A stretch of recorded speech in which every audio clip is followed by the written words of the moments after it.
You're listening to the Wired for Impact podcast. I'm here with Uzma Naeem. Did I pronounce that correctly? Naeem, that's right. Naeem. We met not too long ago at a Joe Dispenza event out in Colorado, and we happened to be sitting next to each other. And in these events, Dr. Joe, as we call him, for those who don't know who Dr. Joe is, Dr. Joe Dispenza, he is somebody that guides you through a meditative practice and helps you reach higher levels of awareness. To put it very shortly, it goes far deeper than that, but that's just a quick intro for those that aren't aware of what he does. But anyway, we met there, and you had a very elegant way of explaining what was actually happening, because during the actual event, Dr. Joe will have these pauses and he'll ask the audience for you to discuss what you just learned. And, of course, half the time people are shrugging their shoulders going, I don't know what he just said, or I don't know, what makes sense or not. But you had a very articulate way, and, a small group of people sort of formed around you because they were like, wait, Uzma, tell us what say that again. What does that mean? So anyway, it's a pleasure to have you on the podcast. Thank you for taking the time today. Thank you. I'm happy to be here.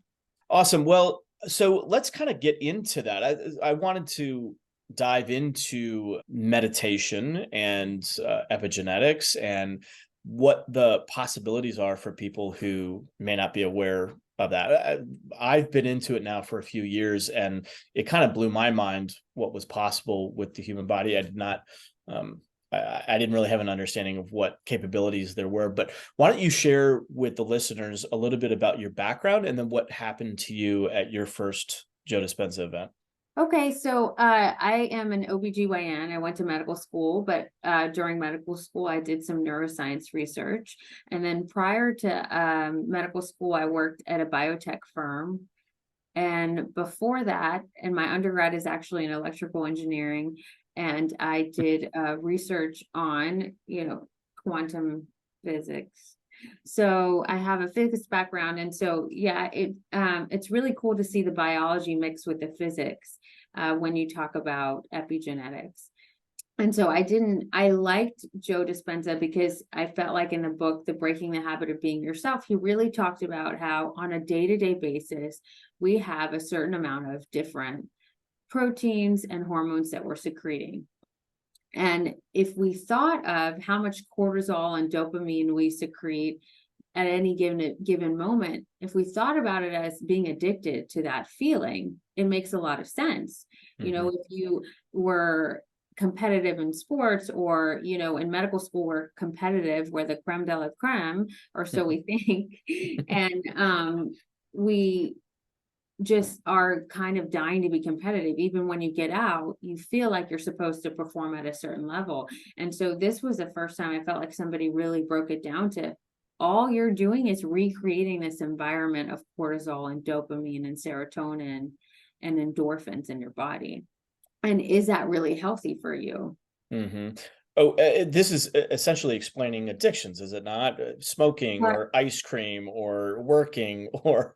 Correct. But, it's also explaining our reality, because we get up with an expectation of the day. We're already creating whatever formula it's going to be for the day. And so every single day that you experience, whether you're anticipating fear or joy or disappointment or stress, you already have those genetics lined up for the day, and you have this desire for it because it's what's familiar to you. And that's why people say that happiness is a choice, is it not? That we have the epigenetic capability in the day, like you're saying, and that ultimately our neurosystem excretes, I guess, that which we're tuned into. Is that fair to say? That's absolutely fair to say. And that's correct. That's how our day goes. So you can choose to be happy. Now, what happens is we want that genetic makeup that's going to make us a little bit more happy, but you do it one time, and maybe for a few minutes you felt happy, the entire day wasn't happy, and then you step back.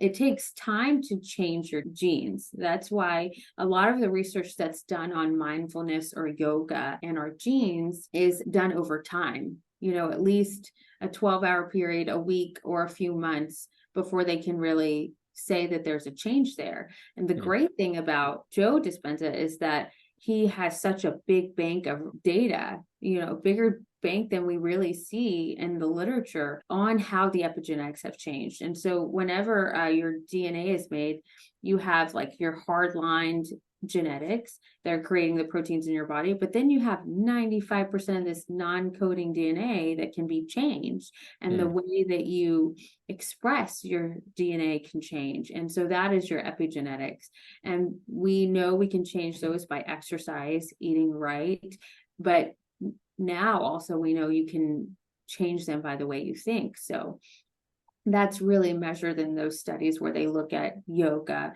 and mindfulness and see, did the genes change? And epigenetics are the way your DNA is wrapped up and folded on itself, or what things that are added to it, like methylation or histones. It's basically packaged a little bit differently, so it can fold and be unfolded. And so if you change a habit or you create a new practice, you're changing the way your DNA is expressed. That's so fascinating. One of the reasons why I have been really drawn into the Joe Dispenza community, not to turn this into a huge infomercial for Joe, but it really is a fascinating community because of the data. Short of all the wonderful testimonials that you can see on YouTube or at the actual events, and we're seeing some pretty profound changes in physiology, biology, et cetera. People going in with stage 4 cancer, and a few days later, after these enlightened meditation practices, walking out cancer-free, infertility being healed, people with MS. I mean, it just goes on and on, Parkinson's. And so short of those testimonials, what's really, I think, compelling about the community is the data. And something that makes it very unique is that the community has essentially self-opted into the research. And so Dr. Joe's working with some very experienced and intelligent scientists, and they're extracting this data from saliva and blood samples and stool samples and brain scans, et cetera. So there's this giant net. And usually, from what they shared at that last event that you and I were at, as I understand it, it's a big deal if they're able to get like 5 or 10 people to opt into something like this. And in this community, I think there was 1,800. So the amount of data that they have and the cross-referencing that they have is enormous. So anyway, I just wanted to put that out there because it really is, this goes beyond sort of woo-woo stuff. This is very detailed science at this point. And it's a fascinating field to be in. So for those that are unfamiliar with that, and I'm going to throw myself into that group, walk us through the chain of events in the epigenetic protein creation process. Yeah, absolutely. So whenever you're born, you have 26 chromosomes and you have a certain genetic makeup. And so we used to think, okay, there must be so many hundreds of thousands of genes that make us up, but it's really about 26,000 genes. And then they make up over 250,000 different proteins that our bodies are using to regulate and maintain homeostasis. And over time, we've learned that only 5% of that is the coding DNA, and everything else that is managing that process, managing the DNA. And so you can actually activate genes and deactivate genes, and you can code them in a different way so that they behave in a different way. And that's the study of epigenetics. And so for the first time, we're understanding that there is DNA that we have that is related to social things. And so there's a genetic makeup for whatever color you're born and how you may be perceived or how you may perceive yourself in a certain environment. There's epigenetics for being a woman. There's epigenetics for having a parent who exercised and ate right whenever you were in the womb. So all these different things are wiring you for anxiety, obesity, heart disease, stroke, all of the, and heart disease and stroke. I mean, there you go. There's the number 1 killer in the US.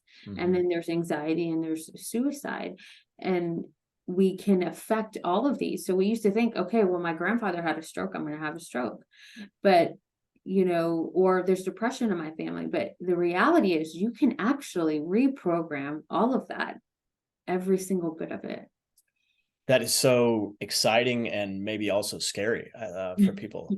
Can we walk through an example of that? How does one actually do that? What you said is beautiful about the research, because to have 1,200 samples in one event, as if I'm just trying to do a research study here, maybe on pregnant women, I would be so excited to have 20 people sign up, maybe 40 people sign up, and that would take me the course of over 3 years. And so we've accumulated thousands of people over the course of 12 months and have actual DNA on them, and they collect that through red blood cells. But one thing, you can measure is DNA methylation to see if there's an increase, upregulation of that gene, or a decrease. Another thing you can measure is telomeres. It's a little bit controversial because there's better ways to measure it, but a telomere is a nice way to explain it. So as the cell replicates, it ages. We know that it ages because the tail end of that DNA, the telomere, is actually shorter. So it's easy to measure, okay, it's shorter, that person is aging. And that's why tortoises are interesting, because they don't age, they're telomeres. And that's when that research kind of started. We noticed, okay, in these tortoises, their telomeres weren't shortening. And so in some of the mindfulness research, they looked at people who were meditating over the course of a week. Maybe they did a 7-day program, and they saw that those telomeres were actually longer, not shorter.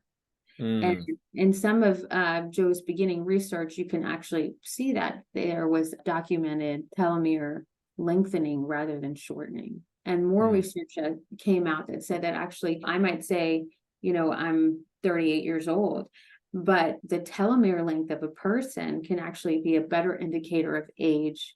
So looking at someone's DNA is a better indicator of their health and age than just knowing like a number or how long they've been here. And so there's different ways basically that DNA can either be marked with or fold up, not just like a normal double strand.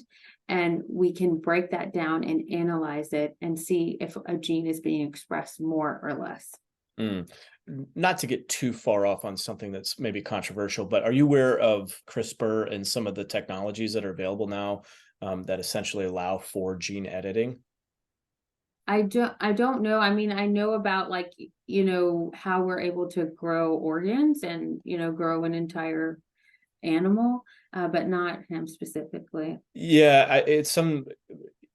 Actually, I'm kind of glad, because I don't want to necessarily go down there now that I was thinking about it, but I do find it very interesting. And going maybe more to the point of what you're talking about is you can actually self-manipulate, for lack of better way of saying it, your own genetic expression. So what's happening in the meditative process that allows that?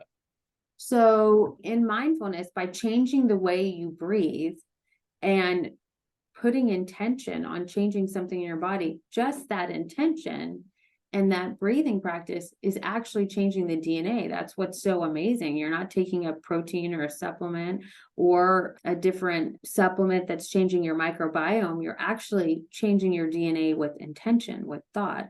And so that's why if you focus on being happy, but you do it repetitively over and over again, actually, you're going to express more of those genes that are allowing your serotonin and dopamine to release a little bit more easily or be more receptive to it. And so we didn't think in the research actually that we were going to see anything. We thought it would be exactly the same.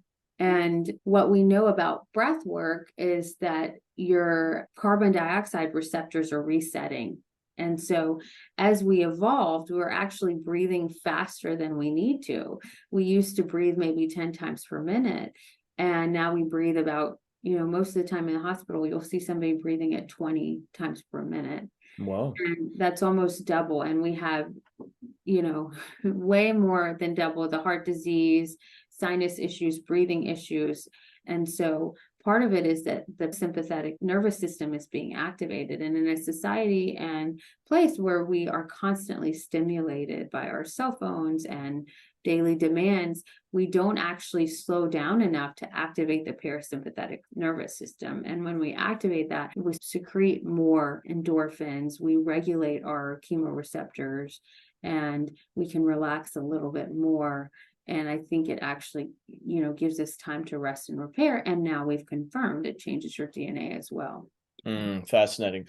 So I imagine, do you factor that into your practice? Do you have breath work that you have your patients go through, or is that something that's outside of the medical field at this point, or how do you work that into your work? So I think, we will whenever I'm talking someone through a birth, I definitely try to, the ideal breath is 5.5 seconds in and 5.5 seconds out. Mm, So I really try to get them to breathe kind of like that.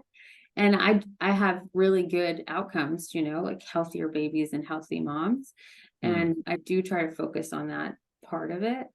And, even for my older patients, just to help regulate their blood pressure, I usually tell them to walk at least 10 minutes a day, because there's research that even says just 10 minutes a day of walking, hmm not thinking about maybe the leaves and trees, natures, and being outside. 10 minutes, it can decrease their blood pressure and increase their quality of life. mm.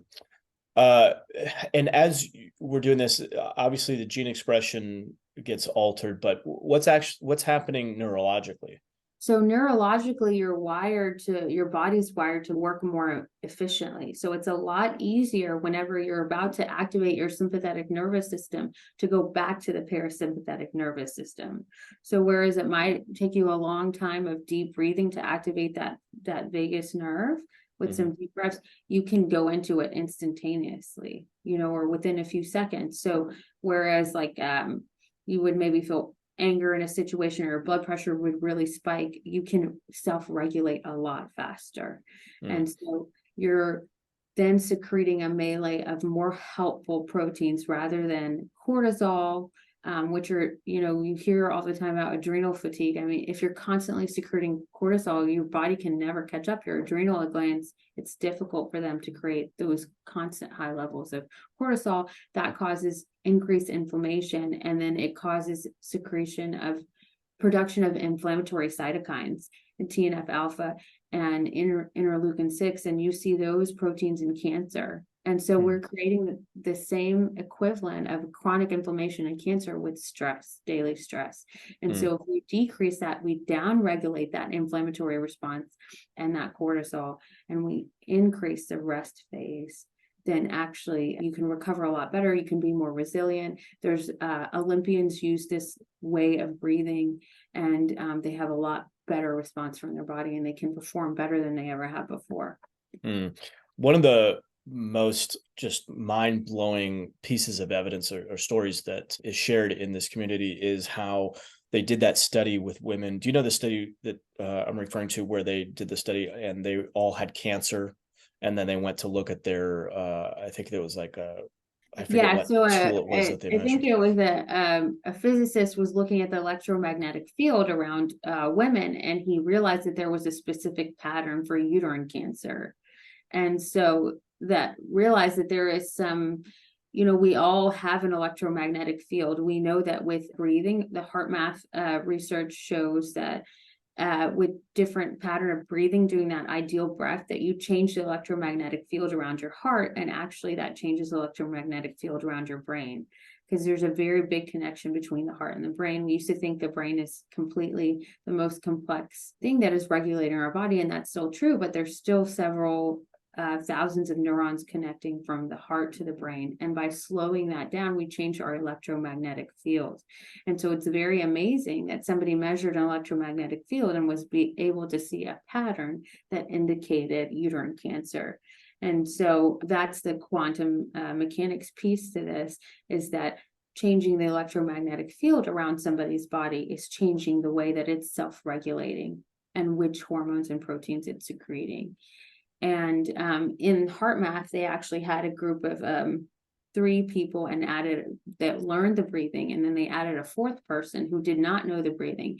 But what they realized was whenever the heart rates of the 3 people that were trained went into a coherent pattern, it actually changed that 4th person's pattern. Mhm. And so that's something really to keep in mind when you're trying to have a positive work environment, or, I try to really keep my heart rate in that and as coherent as I can whenever I'm delivering a baby, because I know that it matters for the whole room and the mom Mm. too.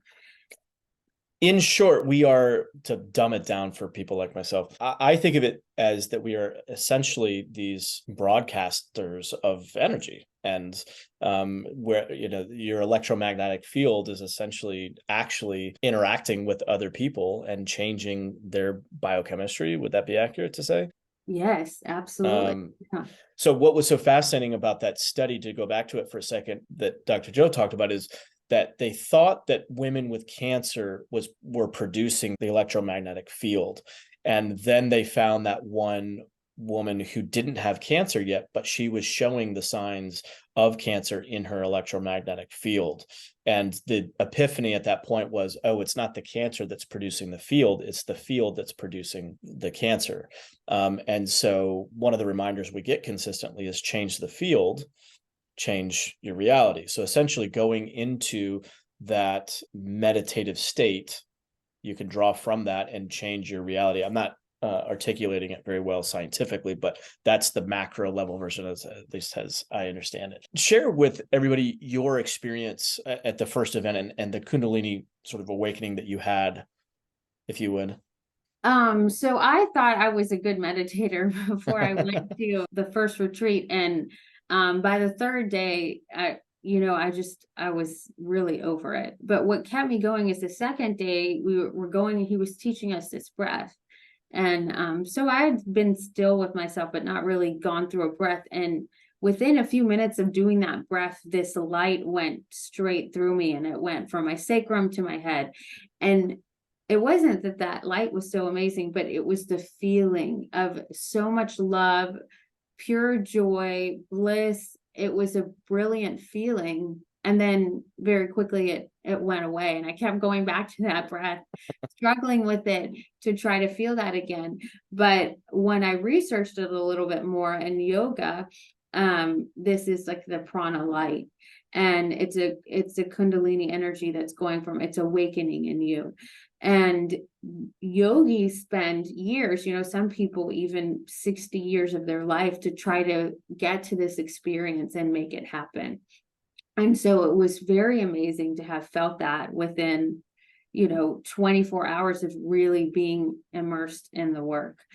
And that's kind of life-changing for me, because I didn't even know that sort of joy could exist. Mm-hmm. And I really, really believe it. Whenever people say, this is in many traditions and Zen Buddhism and, even in Christianity and every monotheistic religion, there's an infinite amount of love. And it really is the reason for everything. It's like that just really became apparent. Mm-hmm. I had a very similar experience as well in my first event that I attended, and it totally caught me off guard. Like I didn't didn't know much about the community when I came into it. I was kind of brought into it by my father. And so I didn't even really know that it was a meditation retreat. And so by the third day, I was like, oh, okay, I guess I thought we were gearing up for something. We were doing all this breath work for some big reveal or something. I was like, oh no, wait, this is it. But by that third day, I was experiencing things that were literally outside of my belief system. And I was like, I don't believe this, but I know it's happening to me. Like, that's kind of where I was. Yeah. And frankly, I consistently sort of bump into that, where I'm just like, wait, what?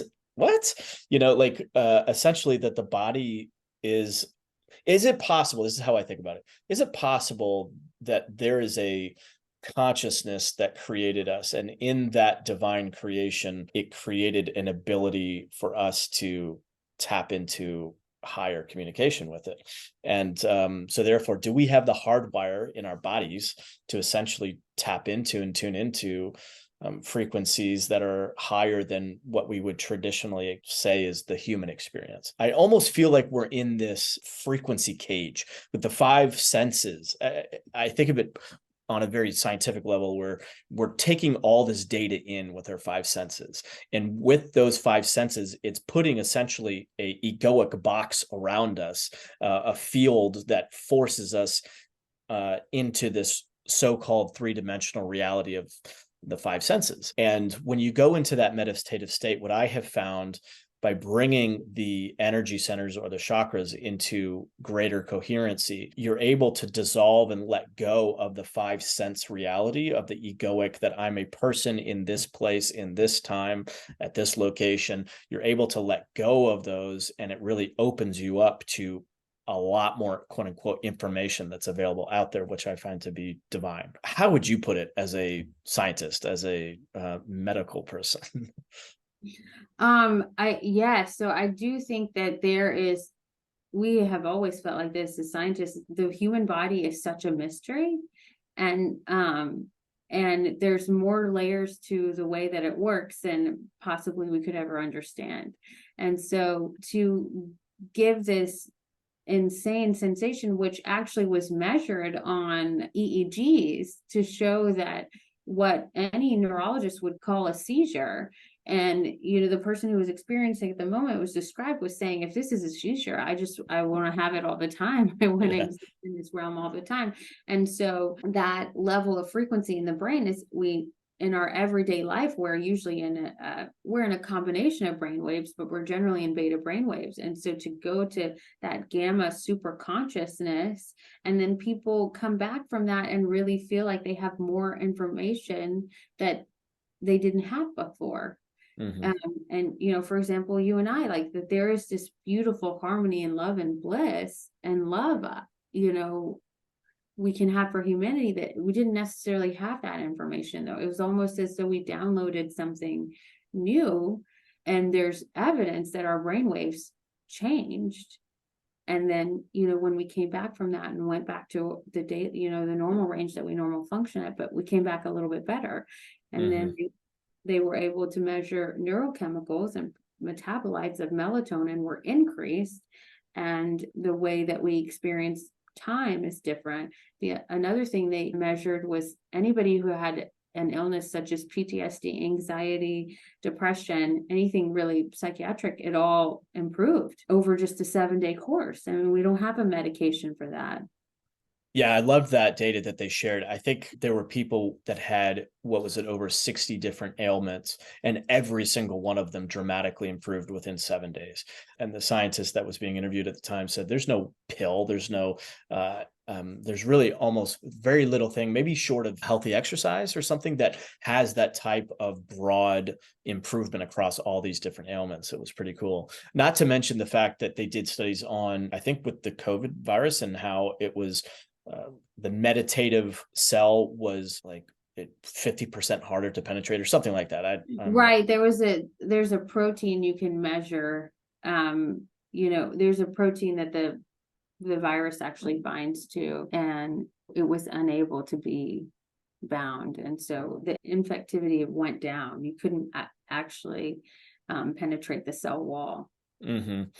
The awakening that I have had has been physiological. This goes beyond just an intellectual. You were talking about the bliss and love and harmony that we can potentially feel as humanity. And there's many people, myself included, before I experienced this kind of stuff, that would have said like, well, that's my intention. Like, I want what's good for people. I feel that love. I intellectually kind of know what that means, but I've experienced things in this practice that is physiological, which is to therefore say it's sort of embodied knowledge, as opposed to, oh, I know what that means intellectually. Part of how he gets us there, as I understand it, is bringing that coherency through the different energy, what he calls energy centers in the body. Can you explain what coherency is? You talked about that a little bit earlier, about the coherency of the heart. What does that mean in the energy centers? What's happening biophysically when we bring into coherence? But first and foremost, what is coherence? Okay, so coherence is whenever our body is working optimally. The ways we've measured it is the heart rate, the beat to beat variability of our heart rate. We thought just, like a marathon runner would have a baseline heart rate of 50 or 60, and that's great, versus, 80 or 90 or wherever we're functioning. But now we understand that the beat to beat variability in between each heartbeat is important.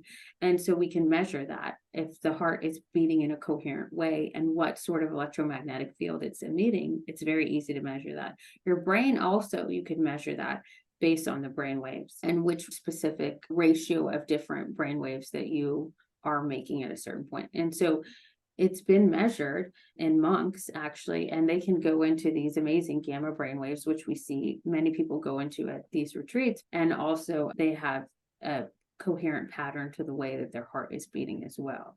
And Mhm. so in order to even begin that process, we go back to, in yoga, we have the chakras. And so there's a first, which is near the sacrum, and second, which is below the belly button, the umbilicus, the belly button, and then the third, which is in the belly button.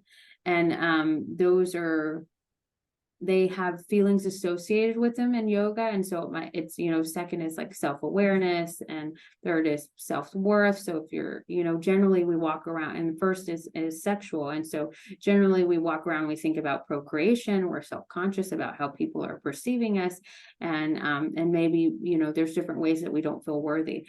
Well, when you pull that energy up, and this has been documented, and people who practice yoga and also this work, when you pull that up and you bring that energy to the heart, and the heart starts beating more coherently, your entire body starts functioning more coherently. And so the heart can secrete atrial natriuretic peptide, and it's activating the vagus nerve and sending this big neural network to the brain to activate again the parasympathetic nervous system. And so it is the complete relaxation of the body. We say we need to sleep to rest and digest and energize, but this is way beyond that. In a spiritual sense, or in even scientific, it's the ultimate highest functioning that you can ever see a human body is in brain and heart and coherence. Mm-hmm. And it's really interesting, because then it seems like then that matter can be manipulated, and we understand now that it's being manipulated through epigenetics. And so when this experience happens, or your brain is working this way, you're secreting metabolites that your body doesn't normally see, and those are the metabolites of amantadine, and it's been measured that they go up in 84% of the people who are at these retreats. And people are not sleeping very much, but they have a lot of energy and their brain's working faster. I'm sure we haven't measured it in this way, but if we gave them like a cognitive test, that their IQ is higher, and they're just functioning in a superhuman way, super consciously. Mm-hmm. The coherency, I'm sure there's going to be some people that are listening to this that are going, okay, cool. Well, how do you do that? And it's a little bit beyond the scope of this podcast to be able to actually do it, because you have to go into a bit of a meditative state, and there's some guidance that goes along with it. I will share, though, just really quickly, a simple breath technique that was shared with me actually from a Navy SEAL veteran. It's the basic box breathing, where you breathe in for 4 seconds, you hold that for 4 seconds, you exhale for 4 seconds, hold for 4 seconds, and then breathe in. So you're kind of creating a box essentially as you're doing that. That's been proven to calm, I think there's a lot of health benefits that come from that. So just as an example for those that are listening, that is one breath work that you can try on your own. Another breath that you could teach people to do is the Wim Hof breath. Like, in Body Electric, he tells you inhale, exhale, inhale, but that's actually the Tumo breath, which was developed by monks. But Wim Hof is a great person to show, like, he can do an ultra marathon barefoot in the snow and melt the ice off of his body, and it's through the breath, and he's in gamma brainwave. And what's the breath? Which one is it again? It's called the Tumo breath. So it's just go, Joe makes us do it, but it's that one is the Wim Hof. Yeah, it's Wim Hof, but he does retreats and everything too. So have you been to his programs by any chance? I haven't. I've read about him just because I was reading like more of a scientific book on breath work. And so that's why I'm into how many times a minute we breathe is important, because that's a very big thing that changed with us evolution wise. We're breathing a lot faster than we did. I've heard that little things like the jaw size has affected air intake. Like our jaws were bigger. We had more cubic space here.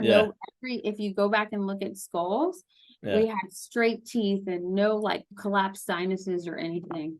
And people who have these sinus surgeries, that some of their turbinates get taken away, they get horrible depression and anxiety, but they can't regulate their breath, and breath, they can't regulate their breath anymore. So the breath is the key to all of this.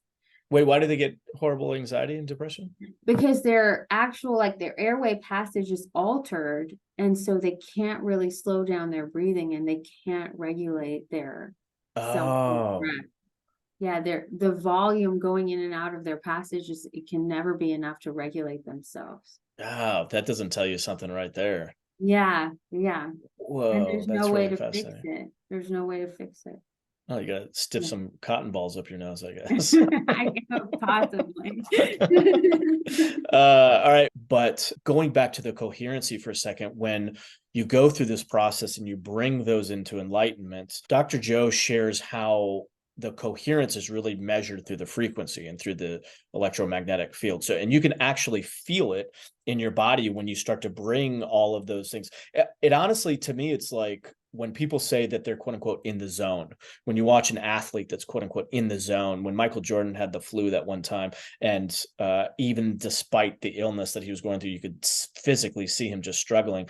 He was unstoppable on the basketball court, and other people have felt that way in their own vocations, etc. And I think what's actually happening in that state is they're in some level of heightened coherence, and it's almost like an out of body experience. Anyway, I kind of geek out on that. What do you? It's sort of fascinating that you had an electrical engineering background. Did you know that you wanted to get into?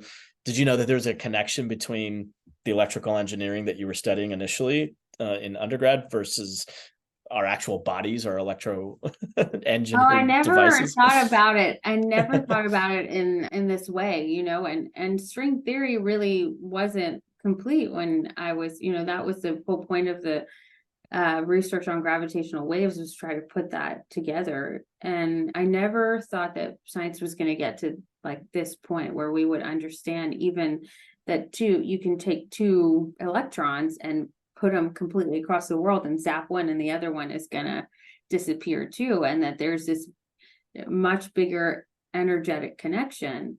And it all starts where there's no frequency and no sound, and it can come, and the permutation of those frequencies as they get slower come down into matter. And so quantum mechanics could describe that the interpretation or observation of matter depends on the observer. Just the observer changes the experiment. And so in a way, science is backing that you create your reality. It's amazing. And I never thought that I would be observing this from an EE standpoint at all. It's actually, I mean, it's in a similar way. Dr. Joe had, as a neuroscientist, brought that level of understanding to the meditation field. It's a very interesting background to have, quite honestly. That was another reason why I wanted to have you on the podcast, because we are essentially electromagnetic entities, beings. Yes. Yeah. Yes, we are. Yeah. What are you most excited about in this field? I think part of medicine is seeing people come in every day and believing something's wrong with them. And now that I really understand the physiology and mechanics of just changing your intention and your mindset, I think that there's a whole new world of possibility for humanity. And also feeling that amazing bliss is also having so much love for everybody else and understanding, like, I never thought I would get the we are one thing, like, because some people, they just don't seem to be contributing to society like other people. But I understand now that we all have our own path, and they chose that path, and they chose to create that reality to learn something from it. Or if they didn't, they can completely change it. And so I have never really believed before that people can just be well and change their life with intention. And now I 100% believe it. And it's really changed how I interact with people, for sure. You were talking before about oneness, yes, but also I wanted to go into specifics of the quantum mechanics of some of this. Dr. Joe talks about how everything is frequency. We're all at the most micro level. An atom is 99.9% space. And basically, as I understand it, energy, and energy is vibration, is frequency. And so as the energy goes up, as the frequency goes up, I'm going to mutilate this, but I'm going to do my best to try to explain what I've learned. He talked about vibration is basically an oscillation between 2 points. right? And so you have essentially this energy that's vibrating back and forth between point A and point B. As the frequency goes up, as the energy gets higher, the speed at which those 2 points are oscillating gets more and more. But at every edge, the vibration has to go to essentially zero. So it's at its fastest at the fulcrum in the middle, and then at the end, it has to slow down and essentially go to zero in order to vibrate back in the other direction. And he explained that in the higher frequency ranges, the vibration getting faster and faster, but also that point of stillness getting closer and closer and closer to when you reach a point of essential oneness. That landed for me in a new way in this last time. I've only heard it 6 times. I've been to so many of his events, but that one really landed differently for me this time, to sort of essentially scientifically, by examining frequency, explain what oneness actually is. It's not just this deep sense of love. It is that. But to me, it's very nice to have something very practical to point to and say, oh, it's also like, just actually look at the frequency. As the frequency goes up, vibration gets faster, the point of stillness gets closer and closer and closer to when it essentially does become one. And that is the what do they call it? Akashic records. Akashic records. Yes, thank you. Yes.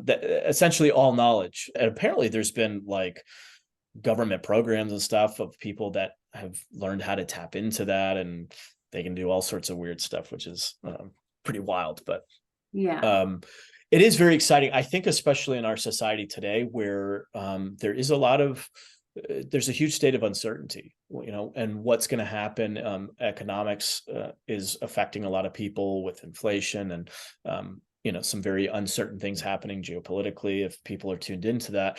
And that's why I think this work is so important, because we are bringing those thoughts and that intention back to our work, our families, our relationships. And as we break out of that addiction, tuning into something else, having new intention, you really can change yourself and change the world. It's seemingly difficult, but yeah, we've seen it happen many times. That's another thing that's so powerful, is when you're experiencing people,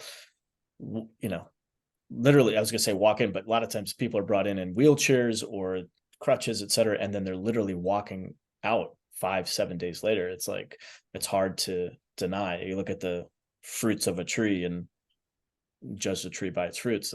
To me, there's truth there. Yeah, go ahead. Okay. So yeah, if you break down that we're made of atoms, and you break that atom down, and has like electrons and neutrons and protons, and you break down each one of those and to even smaller, and they're made up of quarks and up and down quarks. And basically there's all these different ways to break down matter that go to faster frequencies. And so it's really not that they're particles, but wave. Everything's really a wave or strings of information. And it goes faster and faster and faster. So the way to describe that in physics is, there's like you've heard of black holes or wormholes.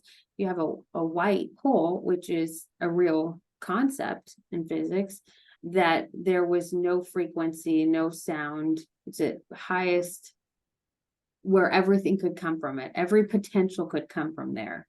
And so if you really break us down to the absolute fastest frequency and the smallest wave, we would all go back to a white wormhole.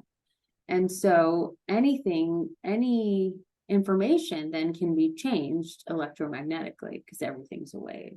And so what we're doing is we're tuning into these different frequencies, and the information for that other person is changing as well. And so their body's working differently. It's working in a healthier way. And organized way.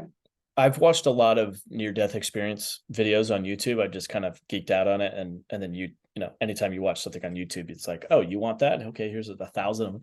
So I kind of got into this little binge watching thing, and almost categorically, the people talk about seeing a white light when they've so-called passed. And I wonder if that is, when people relinquish attachment to the egoic body, et cetera, and their energy is essentially released, their spirit, if you will, that they're returning back to a oneness, returning back to that light, because they all come back and report that. It seems to make sense scientifically, at least in my head. That's where I'm at.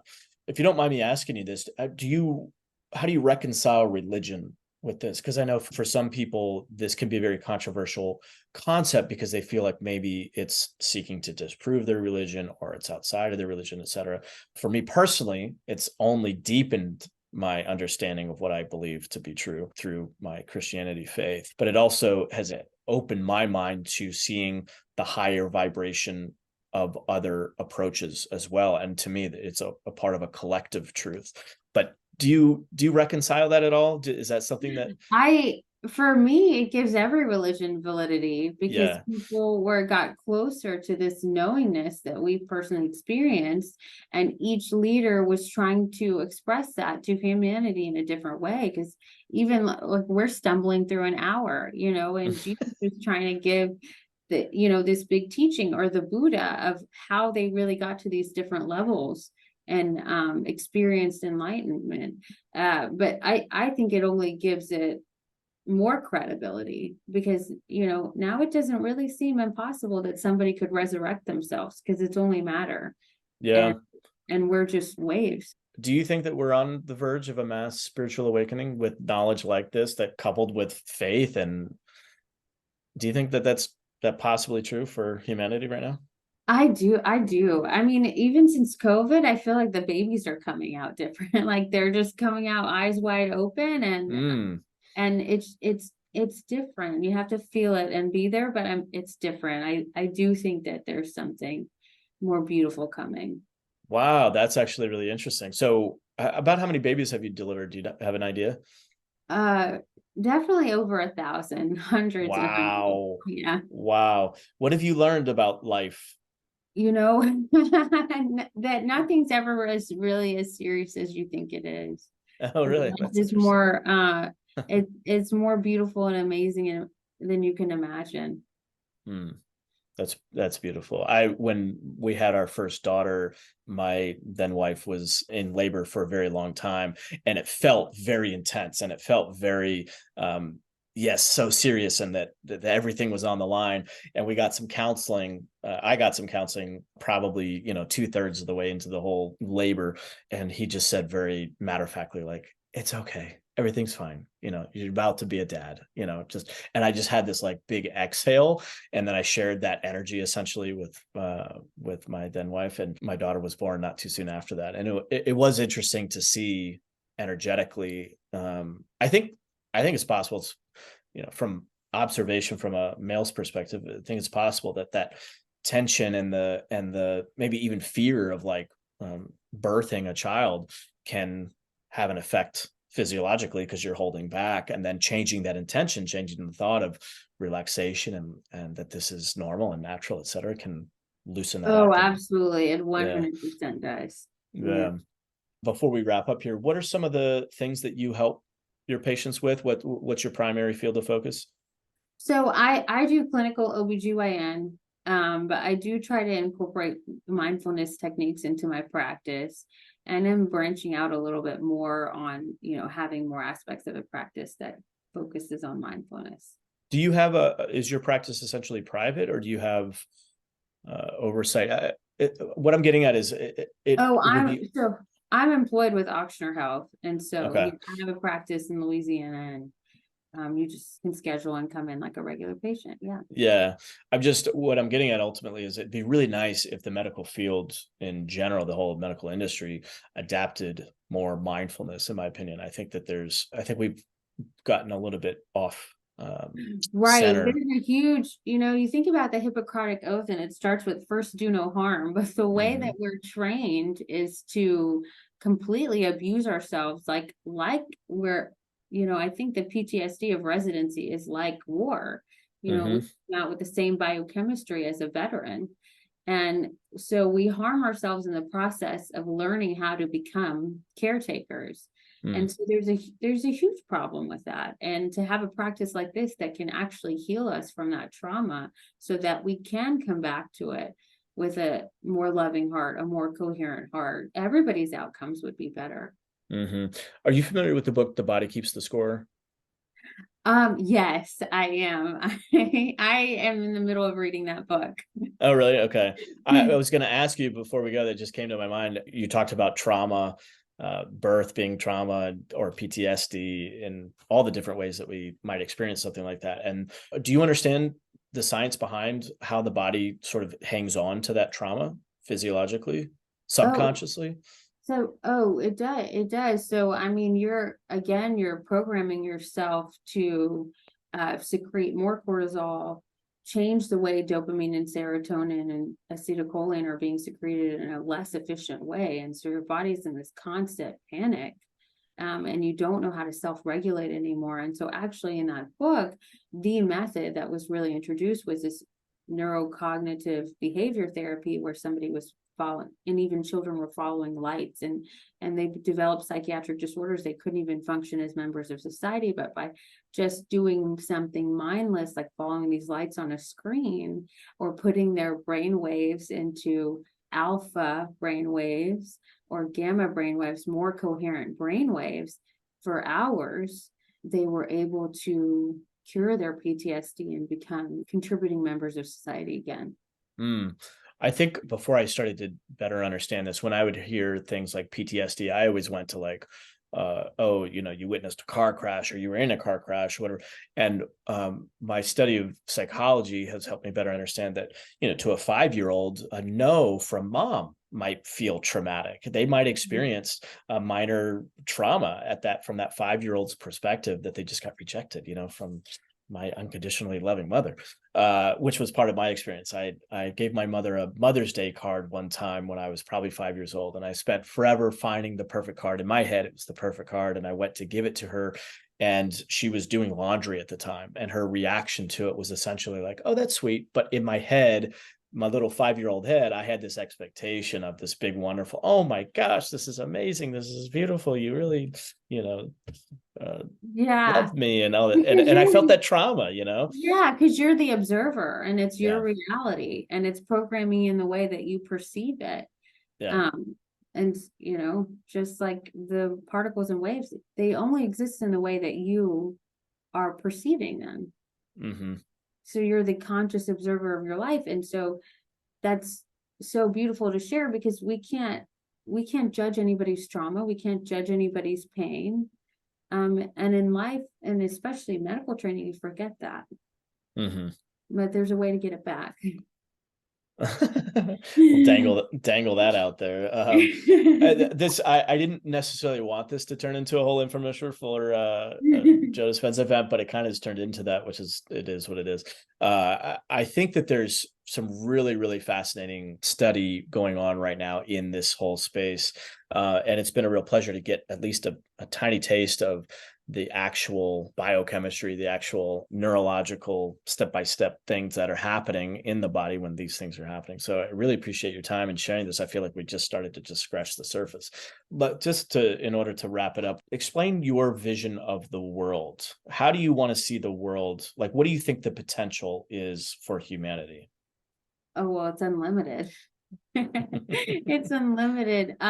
I think I see it happening already, but I think that everyone's gonna be able to see a little bit more love for everybody else. But it starts with love for yourself. It Mm-hmm. starts with love for yourself. Even when the heart is beating, the first two arteries that branch off the aorta are back to the heart.